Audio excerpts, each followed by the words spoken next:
Salam olahraga, kembali lagi di YouTube AHM Channel. Sebelum melanjutkan menonton video ini, jangan lupa dibantu subscribe, like, komen dan share-nya untuk mendapatkan video-video terbaru di channel ini.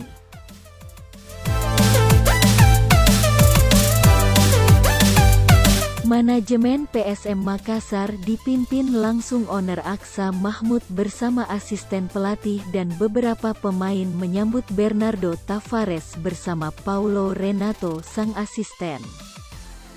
Penyambutan tersebut dilakukan dalam sebuah makan malam penuh kekeluargaan di Rumah Makan Lae-Lae, Jalan Datu Museng, Kota Makassar, Selasa tanggal 10 Mei tahun 2022.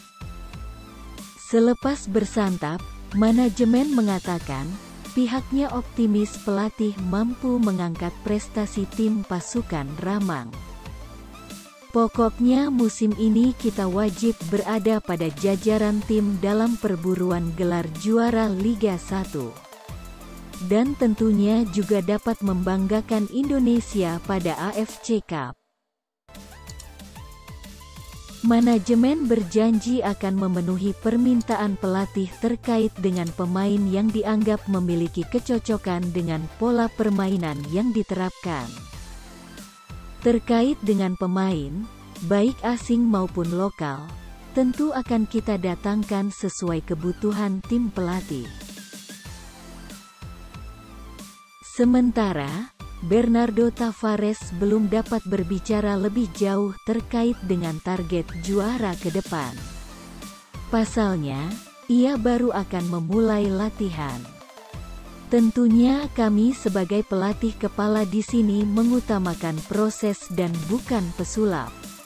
Seperti kita tahu bahwa PSM Makassar musim lalu berada pada papan bawah.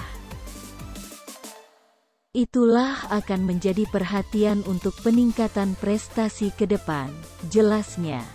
Bernardo berjanji akan mendatangkan pemain asing sesuai dengan kebutuhan dan usulan klub. Sudah ada beberapa kandidat. Namun tak bagus saya ucapkan di sini karena mereka calon pemain, masih mengikuti kompetisi bersama timnya, imbuh dia. Khusus pemain lokal, Bernardo tetap memberikan ruang. Menurutnya, semangat juang putra daerah sangat dibutuhkan dalam mengangkat prestasi tim. Saya rasa pemain lokal kita harapkan lebih memperkuat tim ini. Karena mereka punya hati di sini, begitu juga bagi pemain asing, jelasnya lagi.